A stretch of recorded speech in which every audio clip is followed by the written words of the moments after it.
تک ایسا نہیں ہوا.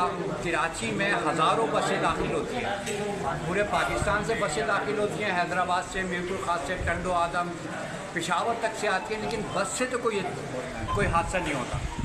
کسی بس والے نے آج تک نہیں گزرا. یہ کون سے ایک مافیا ہے کہ جو کہ ڈمپر ہی کچل رہی ہے لوگوں کو. بس میں تو کبھی نہیں ہوا, ہزاروں بسیں اندر داخل ہوتی ہیں کراچی شہر کے اندر, کیونکہ ان کو سرپرستی حاصل ہے سندھ گورنمنٹ کی.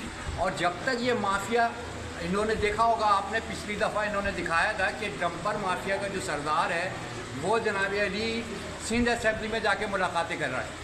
تو جب یہ سندھ اسمبلی کے اراکین سے اور نسل پرست حکومت کے ساتھ بیٹھ کے کھانے کھائیں گے تو اس کراچی کے شہریوں کو تو کوئی بھی آواز نہیں سنے گا.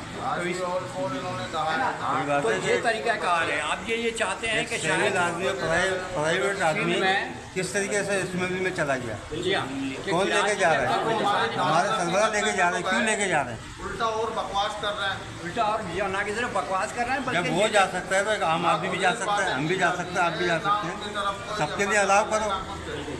حالانکہ قانون اسی کے لیے 12 بجے کے بعد ڈمپر انٹر ہوگا کراچی کے اندر, شہر کے اندر, لیکن نہیں, اس پہ کوئی قانون سازی نہیں ہے, کوئی ان پہ رکاوٹ نہیں ہے. فی ڈمپر 5-6 ہزار 7 ہزار روپے خرچہ ہوتا ہے اور وہ ہر چوکی پہ دیتا ہوا لوگوں کو کچلتا ہوا چلا جاتا ہے.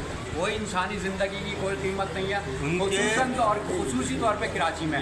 اب دیکھیں لاہور میں تو نہیں ہوتے ہیں, پوری کراچی, پورے پاکستان میں کہیں نہیں ہوتے, لیکن جتنے بھی ایکسیڈنٹ ہوتے ہیں وہ کراچی میں ہوتے ہیں. اور یہ بات قابل توجہ ہے کہ بس سے کوئی نہیں مرتا. اتنی ساری بسیں داخل ہوتی ہیں کراچی میں, لیکن بسوں سے کوئی ایکسیڈنٹ نہیں ہوتا.